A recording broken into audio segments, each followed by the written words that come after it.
सितेभ्यः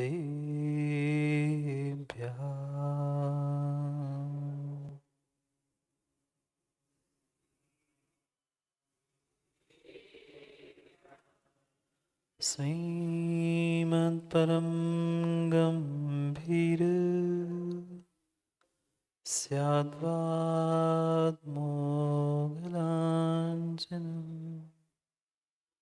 जीयात्रैलोक्यनाथस्य शासनं जिनशासनम् जय मङ्गलबोधाणं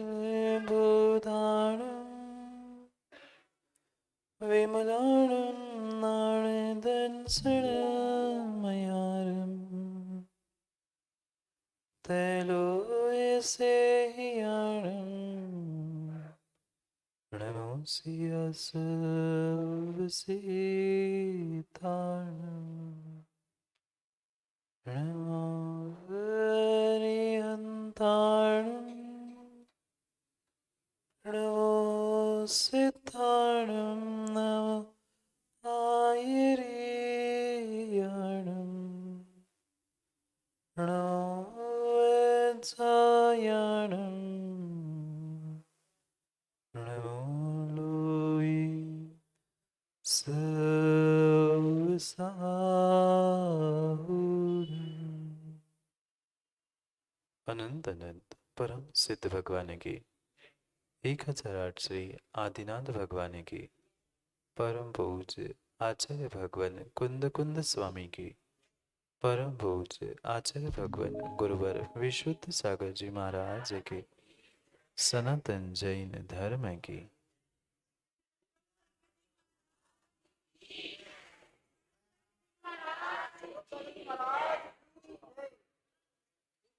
महाराज की जय। ओम शासन राम देव का नमोस्तु।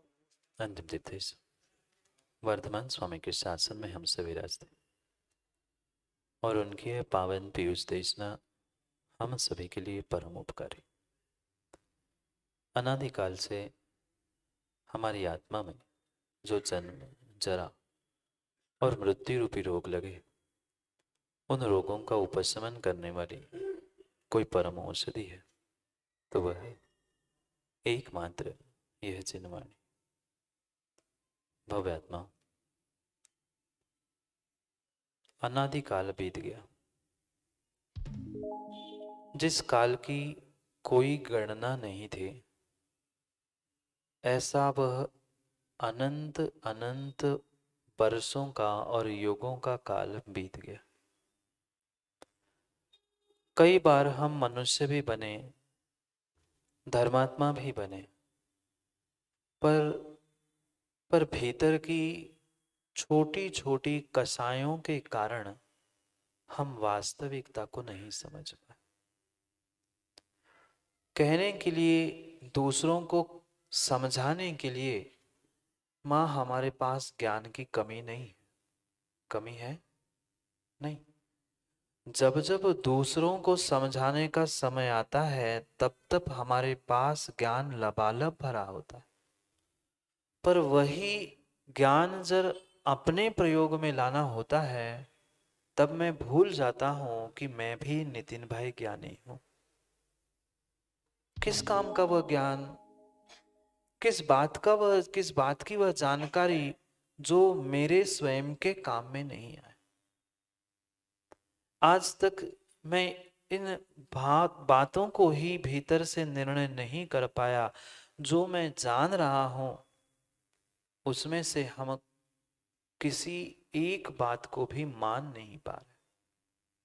अंतर समझना, शब्दों में जानना, जानकारी रूप ज्ञान कर लेना फिर भी आसान था, पर उसे समझकर जीवन में जानते हुए मान लेना ये कठिन था। हम जान तो रहे हैं पर सत्य को मान नहीं रहे। कई बार भगवान के पास पहुंचकर मेरी भावना सुनाई होगी। सुनाई? मंदिर में, चैत्यालय में कई कई स्थानों पर हमने 12 भावना बोली। मैं याद है, राजा राणा, राजा राणा, छत्रपति, हाथिन के असवार, मरना सबको एक दिन। कितने ज्ञानी है, देखा। दूसरे को कहने का मौका भर मिल जाए, हम तुरंत सुनाने के लिए बैठते। पर वही बात जब अपने आप को समझाने का समय आता है, तब मेरी समझ कहाँ चली जाती है। घर में कुछ संकट आते हैं, दुख के दिन आते हैं, तीव्र कर्म का उदय आता है, तब व्यक्ति अपने उन दुख के दिनों में भूल जाता है कि मरना सबको एक दिन, अपनी अपनी बार। यहाँ तो जब जब हम दूसरे को सुनाते हैं, तब तब हर व्यक्ति जाके दूसरों के घर में समझाता है, ऐसा तो होना ही था, जो आया है उसको तो जाना ही था, मृत्यु तो शाश्वत है, तो क्यों रोता है। आप लोग नहीं जाते समझाने? तीसरे दिन, पांचवें दिन, 13वें दिन समझाने तो जाते हैं, पर जितना उनको समझाते हैं, कभी अपने आप को समझा पाए? ये भूल जाते हैं जीव, ये भूल जाता है कि सबके दिन एक से नहीं होते और सब दिन भी एक से नहीं होते। ये संसार का नियम है। आज अभी दिन है तो चंद घंटों में रात भी होगी, और रात है तो चंद घंटों में दिन भी होगा। ये चक्र है। जैसे दिन रात का चक्र है, ऐसे ही सुख और दुख का सतत चक्र इस जीवन के साथ और सभी जीवों के साथ जुड़ा हुआ। जीवन का सत्य का आनंद तभी मिल सकता है जब हम उस सत्य को जानकर मानना सीखते। जानता हर व्यक्ति है, दिन है रात आएगी, रात है दिन आएगा, सुख है दुख मिलेगा, दुख है सुख के दिन भी आएंगे। पर जब जब दुख के दिन आते हैं, तब भूल जाता है। सुख के भी दिन आते हैं तो भी भूल जाता है कि आज तू सुख में पाप कर रहा है, पुण्य के उदय में तू विपरीत कार्य कर रहा है। आने वाले समय में तुम उस सुख के निमित्त से दुख खरीद रहे हो, दुख की व्यवस्था बना रहे हो। समय को समय पर समझते हुए ये बोध करने की आवश्यकता है कि आज तक जो हम गलती करते आए, थोड़ी थोड़ी सी कसायों के पीछे जो हमारे भीतर विपरीतता आती रही, उन्हें छोड़ने का प्रयास करना होगा। चाहे ईर्ष्या हो, चाहे क्रोध कसाय हो, मायाचारी हो, लोभ हो, चाहे अहंकार रूपी मान क्यों ना हो, ये जितनी जितनी कसाय है, ये परिपूर्ण रूप से मेरी शत्रु है, और उस शत्रु को दूर करने बिना हम जीवन के उत्थान को प्राप्त नहीं कर सकते। ये अहंकार, ये कसाय, ये ईर्षा, माँ यही की यही रह जाएगी, पर कर्मों का बंध सदियों तक नहीं, भवो भवो तक भोगना पड़ेगा। कितने दिन? 1 2 4 नहीं, कई भवों तक वो कर्मों का बंध साथ देगा। ये पर्याय नष्ट हो जाएगी। जिस पर्याय के निमित्त से, जिस पर्याय के निमित्त से व्यक्ति अहंकार कर रहा है, मैं कुछ हूं, मैं इतना बड़ा व्यक्ति हूं, मैं इतना करना चाहता हूं, जितना जितना बेचारा हूं करते हुए हुंकार रहा है, वो ही ये भूल रहा है कि मैं इस अनित्य पर्याय के साथ जुड़ा। कितनी कितनी नश्वर ये पर्याय है। कुछ कुछ महीने पहले ही जो देश में कोरोना, पता है ना कितने चले गए, कितने उस कोरोना के कारण से पता नहीं कहां कहां विलीन हो गए, जिनकी मृत्यु की कोई उम्र भी नहीं थी, ऐसे भी जीव चले गए।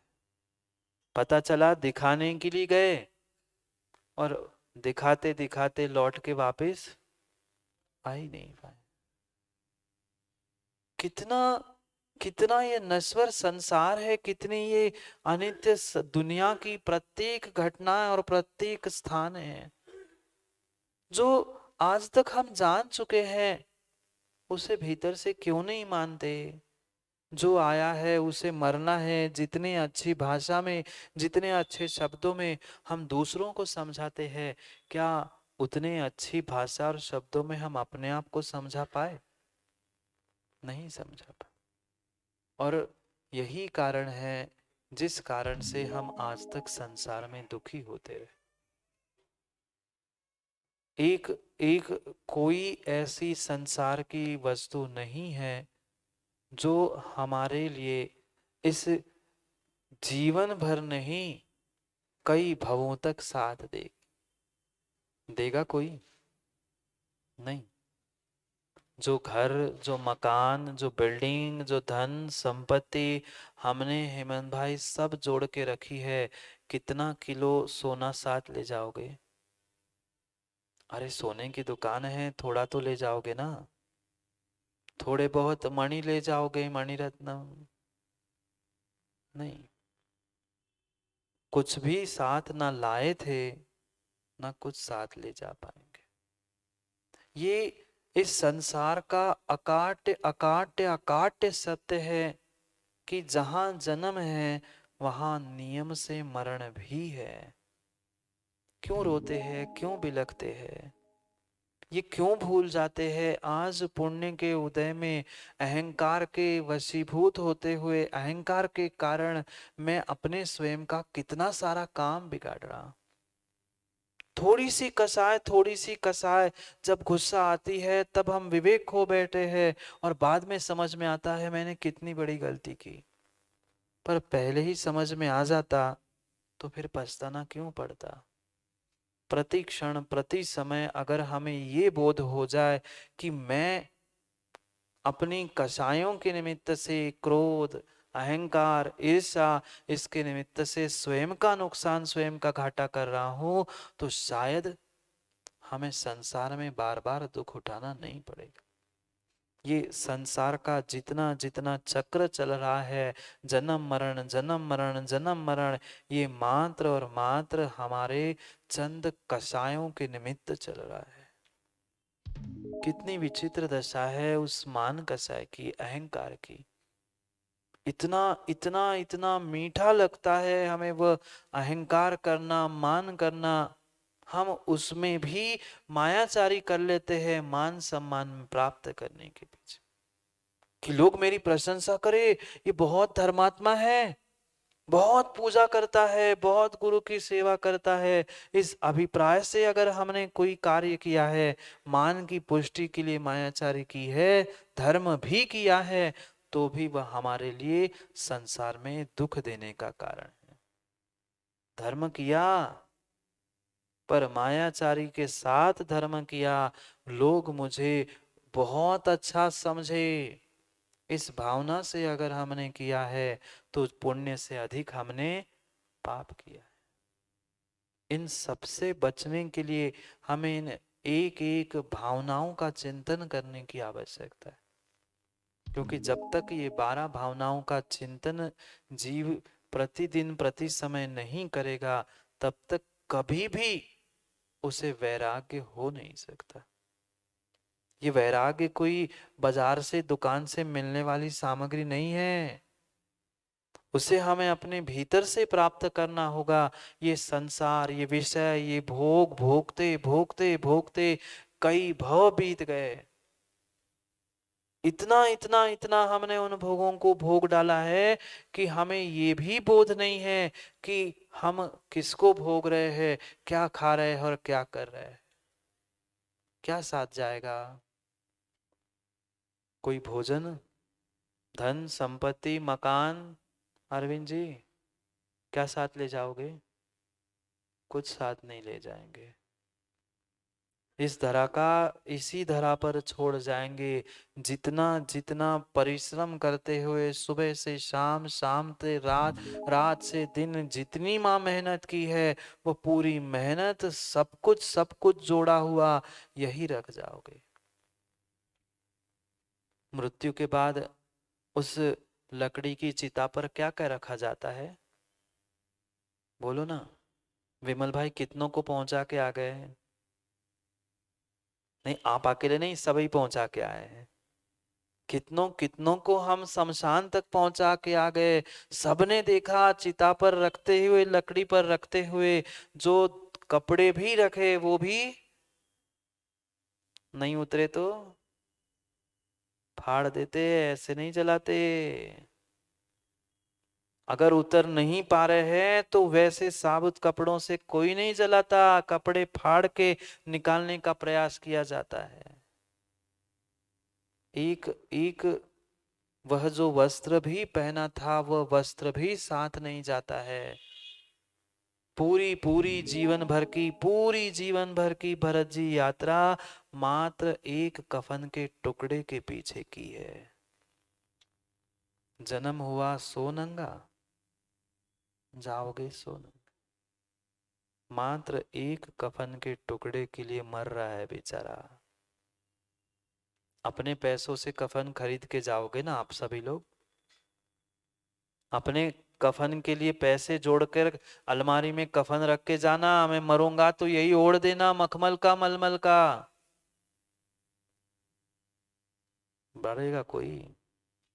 आप कितना ही वस्त्र लोक से संभाल के रख लेना, सब बता के रख लेना कि ये वस्त्र मेरे कफन पे डाल देना, पर कोई तुम्हारे वस्त्र को तुम्हारे अंतिम समय पर मृत्यु के बाद उस शरीर पर नहीं डालेगा। कफन भी आएगा तो दूसरों के पैसों से आएगा।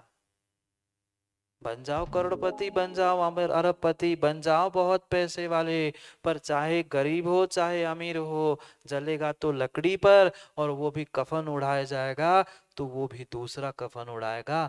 तुम्हारे पैसों से कोई तुम्हें कफन नहीं उड़ाता। मांगने आएगा तुमसे, आपसे मांगने आएगा क्या? तुम्हारे चिता पे कफन उड़ाना है, 500 रुपया भी दे के रख लो, चले जाओगे तो किससे मांगू? कोई मांगने नहीं आता। फिर भी मरे जा रहे, फिर भी मरे जा रहे, फिर भी मरे जा रहे हैं, पैसे जोड़ने के लिए, धन जोड़ने के लिए, जो साथ जाने वाला ही नहीं है उसके पीछे क्यों दौड़ रहे? संसार की ऐसी कोई भी वस्तु शाश्वत नहीं है जो तुम्हारे साथ जाएगी। एकमात्र अगर कोई शाश्वत द्रव्य है उसका नाम है आत्मा। आत्मा साथ जाएगा, और जब तक संसार में है तब तक मां कर्म बंध भी साथ जाएगा। कुछ नहीं ले जा पा रहे हैं, कम से कम पुण्य के कर्म साथ ले जाओ। क्यों अनावश्यक पाप कर्मों को बांधकर हम नरक, निगोद, तिर्यंस आदि पर्यायों की व्यवस्था कर रहे हैं? जितनी जितनी कषायों से युक्त होकर हमारे परिणति परिणाम है, हम एक एक कषायों के निमित्त से एक एक गतियों को बांधने का पुरुषार्थ कर रहे हैं। जितने जितने बेचारे क्रोध कषाय से पीड़ित है, क्रोध कर रहे हैं, ये वे निर्णय कर ले आने वाली पर्याय में नरक में जाके क्रोध करना है, लड़ो मारो काटो। जितने जितने मायाचारी कर रहे हैं वे परिपूर्ण रूप से उस तिर्यंच पर्याय में पहुंचेंगे। करो आड़े टेढ़े परिणाम, करो मायाचारी, करो दूसरों को ठगने का पुरुषार्थ। कोई किसी को ठग नहीं सकता, आप अपने आप को ही ठग रहे हो, ढाक रहे हो कर्मों से। भूल जाता है व्यक्ति, यहाँ बैठा है तब तक ऐसे लगता है, ऐसे लगता है, बिल्कुल सही कह रहे हैं, अब भी चाहे तो छोड़ दूं, पर जैसे ही बाहर जाता है तब लगता है हिमांशु महाराज तो कहते ही रहते हैं, महाराज ने छोड़ दिया है, सोने का है, वो तो कह रहे हैं। नहीं, हमने अनुभव किया है, हमने जाना है, पहचाना है और माना भी है, इसलिए कह रहे हैं कि जान रहे हो तो मान भी लो और वैसा करने का प्रयास भी कर लो। कुछ साथ में नहीं जाएगा। कोई कोई ऐसा स्थान, कोई कोई ऐसा महल, कोई ऐसे धन संपत्ति नहीं है जो तुम साथ में ले जा सकते हो। ले जाओगे? हिमांशु, मैंने सुना तुम विदेश जा रहे हो, सही है, जा रहे हो तो यहाँ जो तुमने अभी तक पैसे कमा के रखे हैं, जो भी पैसे रखे होंगे, 50,000, लाख, 2 लाख, वो रुपए ले जाओगे ना? वो रुपए चलेंगे ना वहां? बोलो ना जोर से। क्यों? इतनी मेहनत से तुमने वह पैसे कमाए, लाखों रुपए कमाए तुमने, इंडियन करेंसी इतनी 2 लाख 5 लाख 10 लाख जो कमाई, वो साथ हेमंत भाई ले जा सकते हैं? क्यों? तुम कहो ना, हमें क्या तुम्हारे अपने देश का इतना स्वाभिमान नहीं है? मेरे देश की करेंसी उनके देश में क्यों नहीं चली?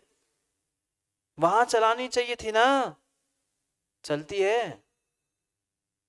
कोई तुम किसी को पकड़ा भी दो, वो कहेगा नहीं हमारी करेंसी ले आओ, ये बदल के लाओ। जीवन भर मेहनत की, जीवन भर मेहनत की, लखपति बने करोड़पति बने, और एक देश से दूसरे देश में गए, वहां तो तुम्हारे पैसे नहीं चले। एक लोक से दूसरे लोक में जाओगे, वहां तुम्हारे पैसे कहाँ से चलने वाले हैं? इस देश में कमाए हुए लाखों करोड़ों तुम्हारे यही बदल के जाने पड़ेंगे। फिर जब पैसे यही के यही छोड़ के तुम्हें बदल के जाना पड़ेगा, फिर वहां दूसरे लोक में दूसरी पर्याय में पहुंचोगे, वहां ये काम में आएगा? नहीं आएगा। माँ कोई धन वैभव सोना चांदी हीरे जवाहरात कपड़े वस्त्र जो जो अलमारी में संभाल के रखा है ना, वो सब मिटने वाला है, नष्ट होने वाला है, वह कभी साथ जाने वाला नहीं है। नहीं समझ पाता व्यक्ति, नहीं समझ पाता। कितनी कितनी कितनी नश्वर ये संसार की अवस्था है। प्रत्येक पर्याय इस संसार की नष्ट होने वाली है। जम किंच विपन्नो तस्य विनाशेन हवदि नियमेन। नियम से संसार में जो जो उत्पन्न हुआ है, उसका उसका नाश अवश्य है। जितना जितना पदार्थ उत्पन्न होता है, जितने द्रव्य बनते हैं, वह नाश को अवश्य ही प्राप्त होते हैं। कोई ऐसा द्रव्य, कोई ऐसी सामग्री नहीं है जो शाश्वत रह सकती है आत्मा के अलावा। जो भी बनाया है वो मिटेगा। ये पर्याय जब मिटेगी, बनाने वाला जब मिटेगा, तो जो जो हम बना के जा रहे हैं, अटारिया महल, वह सब कुछ बचने वाला है? नहीं बचेगा। सब सब नष्ट होने वाला है। कोई आज होगा, कोई कल होगा। इसलिए तो कहा है अपनी अपनी बार, अपने अपने समय पर सबका परिणमन होगा। सब सब नष्ट होने वाले हैं, पर फिर भी जीव पता नहीं, कभी शरीर को संभालने के लिए, कभी तन को, कभी धन को संभालने के लिए मरे जा रहे हैं।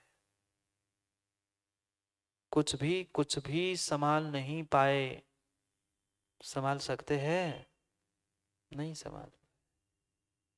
जो जो हमें पर्याय के निमित्त से मिला है, चाहे वे सगे संबंधी क्यों ना हो, चाहे अन्य कोई क्यों ना हो, पर वही ये नष्ट होने वाली है। कुछ साथ नहीं ले जा सकते। कोई एक सुई क्या, एक धागा भी साथ में नहीं ले जा सकता। पर फिर भी कितना कितना समय हमने आज तक मात्र और मात्र वह शरीर की और धन की रक्षा करने में गवा। जितना समय हमने धन कमाने में और तन की सेवा करने में गमाया, उसमें से 5-10% भी समय अगर सच्चे धर्म के लिए दिया होता, स्वयं के लिए दिया होता, तो संसार में हमें भटकना नहीं पड़ता। कितना कितना कितना दुख है संसार में, आपसे कहने की आवश्यकता है क्या माँ? बोलो ना। ना। सुख नहीं है ना, कि दुख नहीं है? सुख है कि दुख है? भले ही सबके सामने हम कितना ही कहे हम सुखी है, सुख है, पर वास्तविकता में वो सुख नहीं है। हर व्यक्ति जानता है अपने भीतर। दूसरे के सामने बिल्कुल मत कहो कि हम दुखी है, पर अपने आप से तो पूछ लो हम कितने दुखी है। बचपन से लेकर 55 तक हमारा दुख नहीं मिटा। चिता पर भी जाके पड़ने की तैयारी हो गई, आधी लकड़ियां इकट्ठी भी हो गई, फिर भी दुख नहीं मिटा पाए। क्यों? क्योंकि जो अनित्य था उसको मैंने अपना मान के रखा था। चाहे पर्याय हो, धन हो, पर्याय के निमित्त से बनने वाले सगे संबंधी क्यों ना हो, कोई कोई किसी को बचा नहीं पाएगा। कितने डॉक्टरों ने बचाया, कितने दवाइयों ने बचाया उस कोरोना के पेशेंट को। जो पुण्यात्मा थे जिनकी आयु अभी शेष थी, वे भले से बड़े अस्पतालों में पहुंचकर वापिस आ गए, और जिनकी मृत्यु होनी थी वो बिना कोविड के ही इंजेक्शन लग के चले गए बेचारे। जो बचाने के लिए थे डॉक्टर, उनने तक हाथ खड़े कर लिए थे कि हम नहीं जानते, आप जानो, आपका काम जाने, अब भगवान ही सबका मालिक है। बहुत बहुत गहरा सिद्धांत बताने के लिए ही शायद ये कोरोना जैसी महामारी कुछ कुछ सालों बाद आती है। हाँ, 100 साल पहले वे प्लेग आया था, उन्होंने होश ठिकाने किए थे, जैसे वैसे तो होश संभल रहा था, दूसरा होश संभालने के लिए आ गया। कोई कोई किसी की रक्षा नहीं कर सकता, कोई किसी की रक्षा नहीं कर सकता। मरना है, क्योंकि आना जाना ये संसार का नियम है। कौन सी बिल्डिंग आज तक शाश्वत रही? किसका नाम आज तक शाश्वत रहा? कुछ भी नहीं बचा। ना किसी का नाम, ना कोई पटिया, ना किसी की कोई बिल्डिंग, ना महल। देखो ना जाके, नगर नगर में इतने बड़े बड़े किले थे, किलोमीटर, 4 4 8 8 किलोमीटर की घेराबंदी करके, खाई खोद के उन्होंने बड़े बड़े किले बना के रखे थे। किले बचे? किले में रहने वाले बचे? कोई नहीं बचा। फिर आप सबने जो महल बना के रखे हैं, वो महल बचेंगे ना? महल में रहने वाले बचेंगे ना? नहीं रहेंगे। क्यों? फिर जब कुछ बचने वाला है ही नहीं है, फिर क्यों हम अनावश्यक रूप से परस्पर में राग द्वेष करते हुए कसाय करते हैं? एक क्षण की हमारी कसाय, चाहे क्रोध हो, चाहे मान हो, चाहे माया हो, चाहे लोभ हो, चाहे राग द्वेष रूप परिणाम हो, मेरा एक समय का वो कसाय का परिणमन मेरे जीवन को, मेरे भवों भवों को नष्ट करने के लिए पर्याप्त है। जब एक क्षण का, एक समय का कषाय का परिणाम, हमारी 1 मिनट की कषाय पूरे जीवन के पुण्य को नष्ट कर सकती है, फिर तो हम सुबह से लेकर शाम तक मां कितनी कषाय करते हैं? कभी हिसाब किताब किया? कभी बैठे बैठे 24 घंटे में एक आध बार नकुल बाहर के पैसों का तो हिसाब हम कर लेते हैं, अपने पुण्य पाप का, अपनी कसाय का, शांत परिणामों का भी कभी हिसाब करे? 1 मिनट की कसाय जीवन बर्बाद कर सकती है। हम तो जीवन भर कसाय कर रहे हैं, हमारा क्या होगा? एक क्षण की कसाय, 1 मिनट, एक ही क्रोध कसाय, वह द्वीपायमान मुनि के साथ द्वारका को नष्ट करने के लिए काफी थी। हम तो सुबह से लेके शाम तक चटकते हैं। नहीं चटकते? बुरा लग रहा है क्या? थोड़ी सी बात मन की नहीं हो गई, हम चटक गए। ऐसा क्यों नहीं, वैसा क्यों नहीं? थोड़ा सा भोजन में नमक नहीं था, स्वाद नहीं था, थाली आसमान में थी और तुम 7वें स्वर्ग में पहुंच गए थे। क्यों भूल जाते हो, क्यों भूल जाते हो? ये पर्याय पर्याय के भोग, वह सुनने वाला, सुनाने वाला कोई भी इस धरा पर जीवन पर्यंत तो रहेगा, पर लंबे समय तक कोई रहने वाला नहीं। क्या भोजन रहने वाला था? जिसको सुनाया वो रहने वाला था कि सुनाने वाला रहने वाला था? कोई रहने वाला नहीं था। पर फिर भी कितनी कितनी कषाय हमारे भीतर बैठी है। एक एक क्षण हम कषायों की पुष्टि करवाना चाहते हैं। जो कषायों की पुष्टि करता है वो हमारे लिए अच्छा है, और जो नहीं कहता है वो हमारे लिए बुरा है, खराब है, उससे लड़ने खड़े हो जाते हैं। जब तक हम इन कषायों को विराम नहीं लेंगे, तब तक सत्य का बोध नहीं होगा। बोध कर लो, समय है, समझ है, पुनः समय मिले, समझ मिले, जरूरी नहीं है। इन भावों को, इन भावनाओं को संजोने की आवश्यकता है, जिन भावों को और भावनाओं को हमने आज तक नहीं बनाया।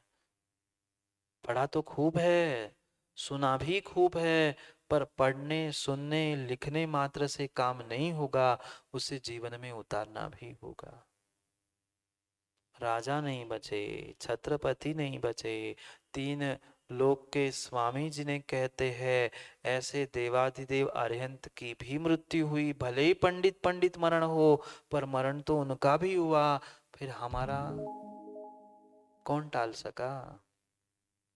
कौन टाल सकता है मरण को? नहीं। एक तीर के लगत कृष्ण की, विनय से गई काया। एक ही तीर लगना था, सभी को युद्ध में परास्त करने वाला वह नारायण भी एक तीर लगने से मृत्यु को प्राप्त हो गया। हमें पता नहीं है हमारी मृत्यु कब, कहाँ, कैसे होगी। जब होना निश्चित है, पक्का है, तो क्यों ना हम थोड़ा सा संभल के चले, सोच समझ के निर्णय करते हुए कार्य करे, प्रति समय इतना बोध बोध करे कि हम मर रहे हैं, हमें मर रहे हैं, प्रति समय हमारी मृत्यु हो रही है। हाँ, 80, 90, 100, 50 होने पर मृत्यु होना वो तो पर्याय की एक बार मृत्यु होती है, पर प्रति समय जो आयु के कर्म निषेक निकल रहे हैं, एक एक क्षण कम हो रहे हैं, वह एक एक क्षण नष्ट होना ही आवीची मरण है। आचार्य भगवंत उसे आवीची यानी प्रति समय होने वाला मरण कहते हैं। जैसे एक एक एक बूंद टपकती है, जाके देखना, अभी मयूरवन गए थे, पूरे पेड़ पौधों के उन पत्तों पे ओस जमी थी, जैसे ही धूप खिलेगी वो ओस भी टपक जाती है। जैसे एक एक बूंद ओस टपक जाती है, वह पेड़ सूख जाता है, ऐसे ही प्रतिदिन, प्रति समय, प्रति क्षण एक एक आयु के निषेक टपक टपक टपक कर तुम्हारी मृत्यु करीब ला रहे हैं। फिर भी आज के लोग पागलों जैसे खुशियां मनाते, आनंद मनाते हैं। मैं 50 साल का हो गया, मैं इतना हो गया। भाई, जन्मदिन नहीं, मृत्यु दिन मनाना था। 1 साल आयु का कम हो गया, हम जन्मदिन मना रहे हैं, खुशियां मना रहे हैं। खुशियां मनाने का समय नहीं था। जीवन के मनुष्य पर्याय के इतने अनमोल क्षण हमने व्यर्थ गंवा दिए, इसका बोध करने का समय था। क्योंकि ये अटल है, ये आम बात है, जो आया है उसको मरना स्वाभाविक है। कोई नहीं बचना, कोई नहीं, कोई नहीं, कोई किसी की रक्षा भी नहीं कर पाया, ना कोई आज तक किसी को किसी प्रकार से बचा पाया। सब नष्ट होने वाला है, ये भूल मत कर लेना। नहीं तो कोई कह दे, आज के युवा सोच ले कि महाराज तो कह रहे हैं कुछ नहीं बचने वाला, कुछ नहीं बचने वाला, सब नष्ट होने वाला है। फिर सब नष्ट होने वाला है तो फिर सुनना क्यों? मस्ती में जियो। जब नष्ट होने ही वाला है तो हिमांशु हम क्यों रहे? जो जब जैसे मिला है मस्ती में खाओ। ऋणम कृत्वा घृतम पिबेत भस्मीभूत देहस्य पुनरागम कुता। ये चार्वाक दर्शन का एकांत सिद्धांत है। नष्ट होने वाली पर्याय है, द्रव्य नहीं। जो भी नष्ट होने वाला है ये पर्याय की अपेक्षा से नष्ट होगा। ये जीव द्रव्य नष्ट ना हुआ है, ना होने वाला है। और उसके साथ जो कर्म का बंध भी हुआ है, वो भी जब तक उदय में उदीर्णा में आकर नष्ट नहीं हो रहा है, तब तक उसके सुख दुख तुम्हें भोगने पड़ेंगे। भले ही बोध हो नहीं हो कि कब आऊंगा, कहाँ पहुंचूंगा, इसका आज भले ही तुम्हें प्रत्यक्ष ज्ञान नहीं है, पर यह निर्णय करना होगा कि एक पर्याय से दूसरी पर्याय, दूसरी पर्याय से तीसरी पर्याय, ये नियम से ये संसार का चक्र है। ये मात्र पंक्तियां कह के जो चारवाक मत था, दर्शन था, ऐसे अनेकानेक दर्शन हमारे भारत देश में हो चुके। जिन्होंने हमारे जैनागम के एकांत को पकड़ा और उस एकांत से अपनी बातों को पुष्ट करते हुए अपनी अपनी बातों को फैलाना प्रारंभ किया। हाँ, हमें आज बोध नहीं है कि मैं कौन सी पर्याय में पहुंचने वाला हूं, आगे क्या मिलने वाला है, इसका निर्णय नहीं है, पर पर्याय तो मिलेगी। जब तक भगवान नहीं बन रहे हैं तब तक वह संसार की पर्याय मिलेगी, और भगवान भी बन गए तो वह शुद्ध पर्याय मिलेगी। अंतर इतना है, पहले अशुद्ध फिर शुद्ध, बिना पर्याय के द्रव्य नहीं होता। किसी ना किसी गति में, किसी ना किसी स्थान में यह मनुष्य का जन्म होगा, और नहीं मानो तो अनुभव करके देख लेना। कई सारे ऐसे जीव वर्तमान में भी है, उनको पिछली पर्याय का जाति स्मरण होता है। वो घर में बैठे बता सकते हैं, मैं अमुक अमुक स्थान में जन्मा था, यहाँ पर ये है, जाके देख लिया, तो वो सत्य निकलता है कि ऐसा ही था, ऐसा ही हुआ। इसलिए ये भ्रम से अपने आप को दूर करने का प्रयास करो। ये शरीर नष्ट होगा, पर्याय नष्ट होगी, पर जीव दृष्ट और जीव द्रव्य और उसके कर्म बंध ऐसे नष्ट होने वाले नहीं हैं। पर्याय जल सकती है मरने के बाद, पर कर्म बंध जलने वाला नहीं है मात्र चिता पर शरीर को रखने से। कर्म बंध को जलाने के लिए, कर्म बंध को मिटाने के लिए तप रूपी अग्नि चाहिए। शरीर को तो वो अग्नि जला देगी, पर आत्मा रूपी जो द्रव्य है, भले ही कुछ वर्ष पहले आपका विज्ञान नहीं मानता था, पर वर्तमान के विज्ञान को भी मानना पड़ा कि शरीर के भीतर कुछ ऊर्जा है, कुछ एनर्जी है। वे भले ही आत्मा ना कहे, जीव ना कहे, पर उनको ये आज कहना पड़ा कि शरीर तब तक जीवित कहा जाता है जब तक शरीर में गर्मी है, शरीर में ऊर्जा है। वह ऊर्जा कहो, गर्मी कहो, कुछ भी कहो, नाम कुछ भी कहो, पर वह गर्मी आत्मा की है। कई सारे वैज्ञानिकों ने प्रयोग कर लिए, कांच के डिब्बे में रखा, मरते समय अनेक प्रयोग करके हुए ये निर्णय कर लिया कि हाँ, जीव नाम का कोई द्रव्य है जो कभी नष्ट नहीं होता। मानना पड़ेगा जैनागम को, आज नहीं तो कल कभी ना कभी मानना पड़ेगा ही पड़ेगा। पहले वे पेड़ों पौधों में जीव नहीं मानते थे, पानी में जीव नहीं मानते थे, अग्नि में जीव नहीं मानते थे। अब उस विज्ञान ही कहने लगा 36,000 कितने, एक बूंद में 36,400 वो कितने जीव उसमें होते, मानना पड़ा ना। वो वनस्पति को भी जीव नहीं मानते थे, अब वनस्पति में भी जीव को मानने लग गए। सत्य आज नहीं तो कल कभी ना कभी मानना पड़ेगा पड़ेगा, ये पक्का निर्णय कर लो। ये मात्र और मात्र हमारा व्यक्तिगत अपने आप से छल चल रहा है कि आए हैं मौज में जिए, सब जो जो मिला है पर्याय का सब आनंद ले। ये हमारा भ्रम है कि हम पर्याय के प्रत्येक क्षण का आनंद ले। भाई, कोई किसी आज तक कोई कोई ऐसा जीव नहीं है जो अपना प्रत्येक कार्य पूर्ण करके गया। कौन है बताओ हेमंत भाई? कोई ऐसा जीव है जिसने कोई कार्य प्रारंभ किया और वह पूर्ण करके निकल गया हो? कोई नहीं। कोई ऐसा जीव नहीं है जिसने संसार के प्रत्येक साधन सुख सुविधाओं को भोग के इस पर्याय को छोड़ा है। कुछ ना कुछ वह छूटता ही छूटता है। ये सब परम परम सत्य नहीं है कि हम आए हैं पर्याय में तो मौज मस्ती से वह जो जब जैसा मिले वैसा करके जिए। बहुत सारे युवाओं की ये मानसिकता है, बहुत सारे युवाओं ये सोचते हैं कि मिली है पर्याय, मौज में जिए, मस्ती में जिए। कल किसने देखा? कल मनुष्य बनो नहीं बनो, आज पक्के पक्के पुण्य से मिला है, पुण्य को भोग लूं, धन भोग लूं, जो जो करने योग्य है, नहीं करने योग्य है वो भी कर लूं। ये भ्रम है।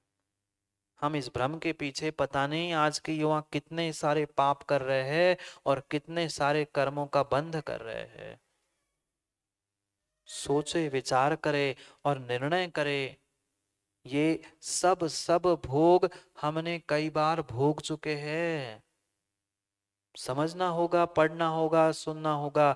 जो 12 भावना कई बार हिमांशु जी पढ़ी होगी ना, उसको कई कई बार अच्छे से समझना होगा, एक एक शब्दों के अर्थों को समझना होगा। संसार का कोई ऐसा द्रव्य आज शेष नहीं है जिनको आपने भोगा नहीं है। प्रत्येक परमाणु भोग चुके हो। कोई कोई ऐसी वस्तु नहीं है जो भोगना, जो क्षेत्र, कोई ऐसी पर्याय बची नहीं है जिसका अनुभव आज तक नहीं किया। किया तो है, पर क्या करें, हम बहुत सारी बातों को बहुत जल्दी भूल जाते, और विशेष करके माँ अच्छी बातों को तो और जल्दी भूल जाते। बुरी बातों को, किसी की कसाय को, किसी की बदले की भावनाओं को तो दिमाग में बैठे देख लूंगा मैं उसको, ये तो हम याद रखते 25-50 वर्ष तक। पर 25 मिनट पहले हमने स्वाध्याय में क्या पढ़ा था, प्रवचन में क्या सुना था, वो निकाल देते, भूल जाते। इसलिए सोचे समझे निर्णय करे कि हम जो आज तक भूल करते आए हैं उस भूल को सुधारने का प्रयास करें। क्योंकि संसार में कोई कोई वस्तु नित्य नहीं है, अनित्य है। सब वस्तु पर्याय की अपेक्षा से द्रव्य यही कहता है कि द्रव्य तो शाश्वत है, जीव हो चाहे पुद्गल परमाणु हो। पक्का है, विज्ञान में भले ही अनेक शब्दों से अनेक प्रकार से लिखा होगा, पर ये जैनागम का ही सिद्धांत है, द्रव्य का नाश नहीं होता, नाश मात्र पर्याय का होता है। क्योंकि अनित्य भावना को नित्यता से भी समझने की आवश्यकता है, नहीं तो उन चारवाक जैसा मात्र एकांत फैल जाएगा, सब नष्ट होना है, सब नष्ट होना है, मरना ही है तो पाप करके मरो ना, किसने देखा है कल। ये भूल नहीं करना। पुण्य पाप का, कर्म का आश्रव बंध तुम्हें ही भोगना पड़ेगा। जब उदय में आता है तब रोना पड़ेगा। किसी को काला, किसी को गोरा, किसी को लंबा, किसी को मूर्ख, किसी को समझदार, ये किसने बनाया? किसी भगवान ने बना के नहीं भेजा। ये तुमने किए हुए पिछले कर्मों का आज उदय आ रहा है, जिसके कारण से कोई काला, गोरा, लंबा, चौड़ा, ये सब कुछ दिखाई दे रहा है। कम से कम प्रत्यक्ष नहीं, परोक्ष रूप से ही बोध कर लो। कल जैसा तुम खाते हो आज वैसा तुम्हारा स्वास्थ्य होता है। कल जैसे आपने किया था, पिछली पर्याय में किया था, वो आज वैसा तुम्हारा स्वास्थ्य है, मानसिक हो चाहे शारीरिक हो।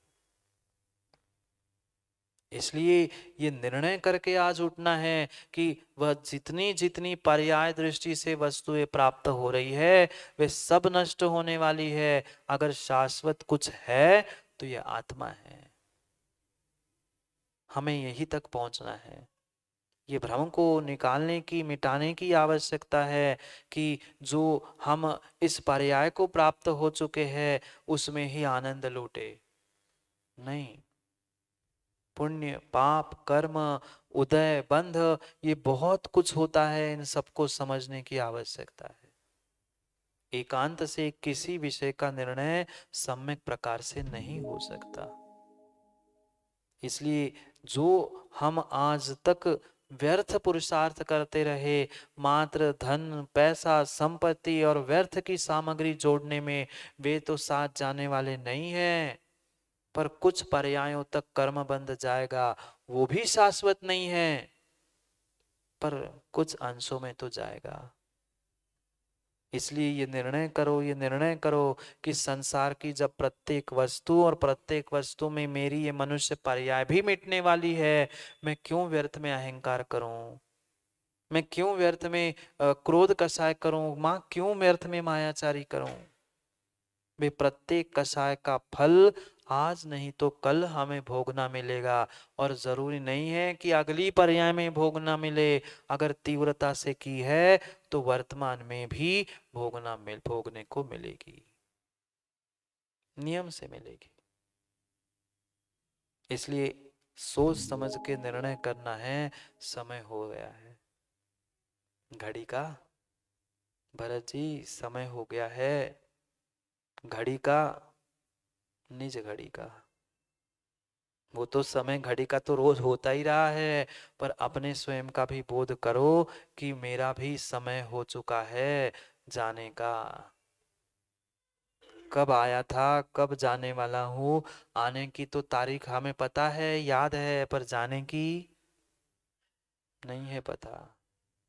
इसलिए जाने से पहले कुछ अच्छा कार्य करके जाओ। कुछ नहीं कर पा रहे हो अच्छा, कम से कम बुरा तो नहीं करो। कम से कम इतनी इतनी इतनी काम कर लो, इतना ही निर्णय कर लो। हम बहुत अच्छा कुछ नहीं कर पा रहे हैं, जो गलत कर रहे हैं, विपरीत कर रहे हैं, वो तो ना करे, पापों से तो बचे। ये जो हमारा पापों का, कसायों का परिणमन परिणाम चल रहा है, वो ही मुझे इस संसार में दुख दे रहा है। इसलिए इस अनित्य संसार को समझते हुए, स्वयं की प्रत्येक वस्तु की अनित्यता का बोध करते हुए सम्यक निर्णय करो कि मुझे अपने नित्य शाश्वत भगवान आत्मा को समझना है, तो इन अनित्य पर्यायों से दूर होना होगा। क्योंकि परिणमन मात्र बदलाव जो हो रहा है, पर्याय की दृष्टि से हो रहा है, द्रव्य नष्ट नहीं होता। सोचे विचार करें। समय हो गया है, कल करेंगे और बहुत सारे गूढ़ भीतर के प्रश्नों का और अपने उन भाव और भावनाओं पर समय पर चर्चा। क्या करूं, समय हो जाता है। किसी को दुकान खोलना है, किसी को कुकर का ढक्कन खोलना है। खोलना सबको है। किसी को अकल के ताले खोलने हैं। अब देखते हैं कौन किसको खोलता है। कोई कर्मों के ताले खोलेगा, कोई दुकान के। जाओ, समय हो गया है। कुछ खुले नहीं खुले, अपनी सोच, अपनी बुद्धि और अपने पापों के कर्मों के ताले खुल जाए, तो भी हमारा ये पुरुषार्थ सार्थक हो सकता है। इसलिए कल पुनः समय पर कल समय का ध्यान रखना। आज तो फिर भी विलंब हुआ था, कल अपन समय पर समय की बात को समझने के लिए समय पे मिलते हैं। उस समय को समय पर समझने के लिए कल समय पर समय की बात करेंगे, क्योंकि समय पे किया गया काम समय को दिलाता है। बोले भगवान महावीर स्वामी की।